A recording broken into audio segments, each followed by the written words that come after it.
Wrestling of the soul. Prayer. Free will. Matter.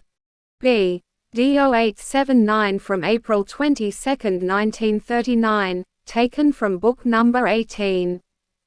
The soul has to overcome unspeakable difficulties before it has become master of all matter. For it is in battle with matter until it consciously strives for help, and again, it will only do the latter when it has overcome its desire for earthly possessions. Thus it has, as it were, already declared war on matter. But in order to be able to overcome it needs the support of helpful spiritual beings which it makes serviceable to itself through prayer. But it still has to struggle a lot and has to be restlessly active itself, for the soul can only mature through its own work, and the support of spiritual friends only consists of conveying the necessary strength to the struggling soul, but which it now has to utilize itself in realization of its earthly task. Thus a complete transformation is undoubtedly within every person's power once the will has decided to do so.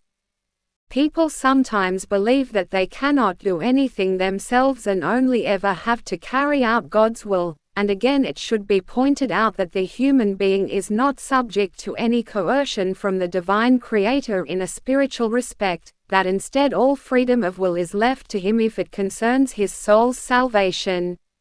His thoughts will indeed be directed by the spiritual side towards spiritual problems, he will receive enlightenment in many questions, yet his will be completely free to decide whether and to what extent the transmitted thoughts will be accepted and taken to heart. And likewise, the human being is free to gain the necessary strength through prayer in order to meet the most difficult demands. Consequently, the human soul undoubtedly has to fulfill a great task which consists of taking care of its transformation so that it will lift itself out of the darkness of spirit, so that it will liberate itself from the fetters of matter, and this through love.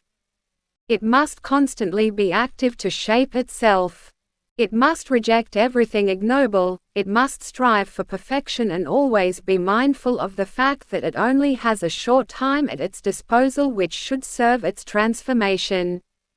It must also know that it is at the greatest disadvantage if the time on earth has not brought it maturity, and therefore only strive for one thing, to be constantly active, to constantly wrestle and detach itself from everything that appears desirable to it in order to finally conquer matter and thereby free itself from every shackle which prevents it from ascending into light spheres.